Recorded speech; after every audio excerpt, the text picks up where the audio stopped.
In this video, we're going to talk about a few of the ways that you can sell your house without a real estate agent, and then what it actually takes in order to get a home sold. And then at the end, I'm going to give you a few of the times that I think it might be appropriate for you to sell your house without a real estate agent. Now, there are really three ways that you can sell your home without an agent. Number one is with an iBuyer.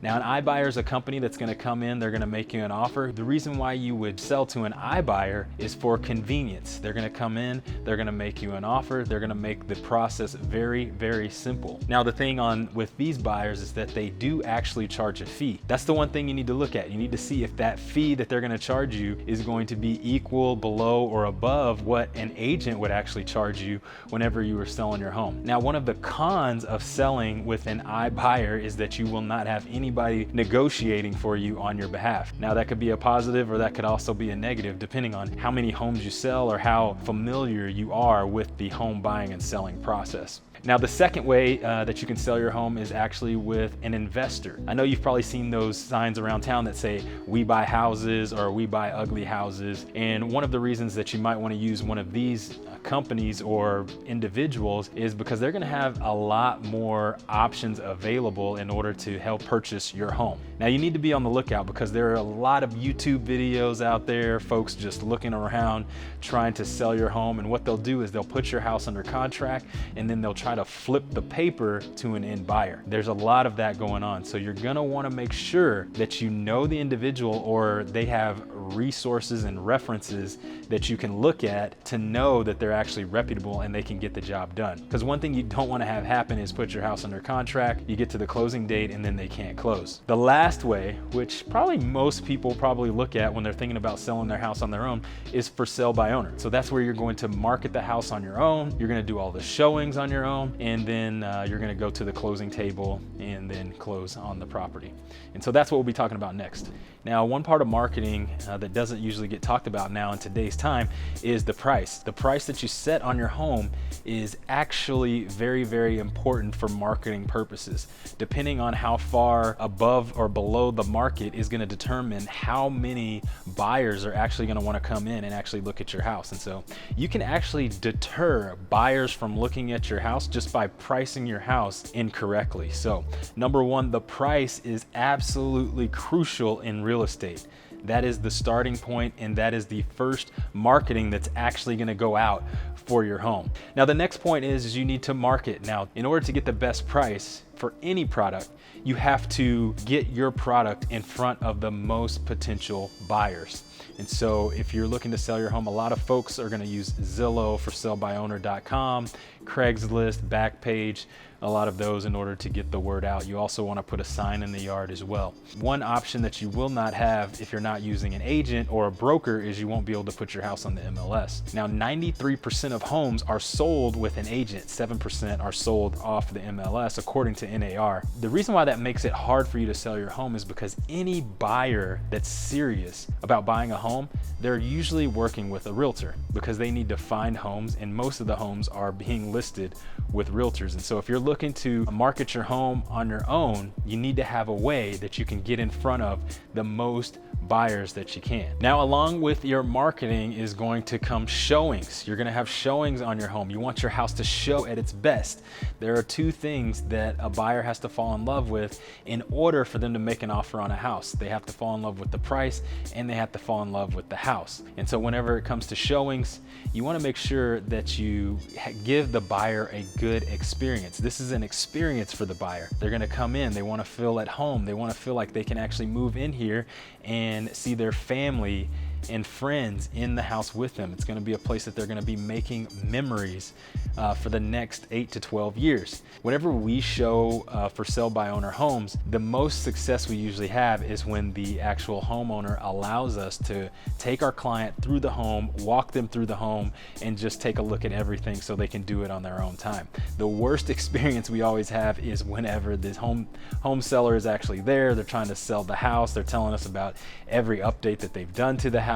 Well, that is good, and the buyer does need to know that, but it does take away from the experience that the buyer is going to have. And so that is one of the most important aspects of selling a home is the showing experience. So make sure you make that as most enjoyable that you can for a potential buyer. All right, next is going to be negotiations. Actually getting an offer on a home is actually really the easiest part of selling a home. It's just the beginning.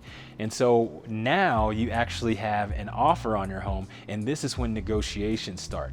Home sellers lose the most money between when the house goes under contract and their option period, which in Texas we usually have a 10-day option period. And so in that option period, that's when the buyer is going to do their inspections.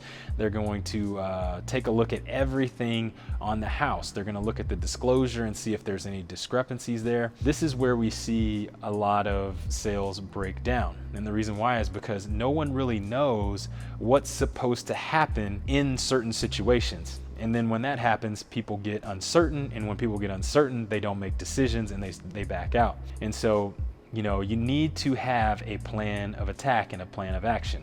I will give you a little bit of an experience that happens with us whenever we show for sale by owner homes. Usually, you know, for instance, something is not disclosed or any situation could come up, but we'll usually ask a question, and a lot of times the seller won't know the answer to the question, and so they'll have to go back and research the answer to the question or talk to the individual that is giving them guidance on selling the house, and then they come back to us.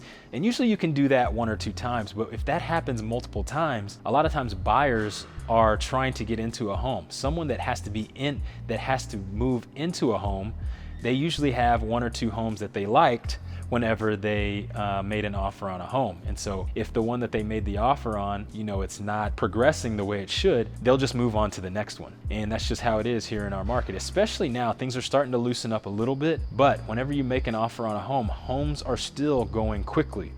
And so since they're going quickly, you have to make decisions quickly. And so if you don't know the process and you take time to kind of get your stuff together, that could also be a breakdown in the transaction. All right, now once you get through your negotiations, it's usually smooth sailing from there. You know, the thing that might pop up that could also trip you up coming out of getting past your option period could be if your appraisal comes back too low or something like that, and then you're going to have another negotiation or rounds of negotiations that could cause a breakdown as well.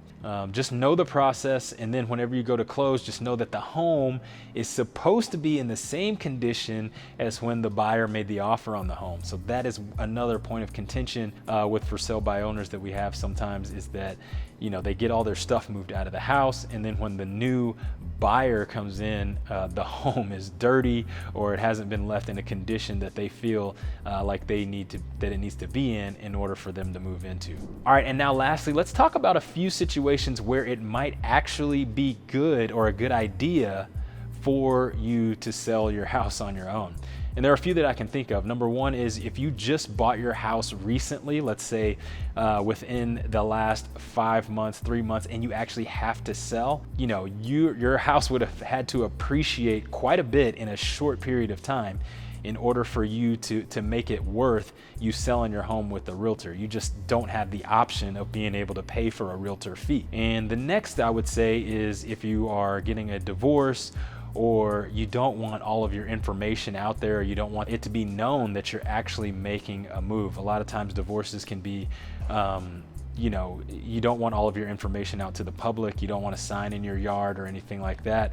And so then it might be a good idea for you to try to sell your house on your own. All right, so I hope you enjoyed the video here. If you got any value from this, then what I would ask you to do is to like and subscribe to the channel, and then share this video with anyone that you think would get a benefit from the video.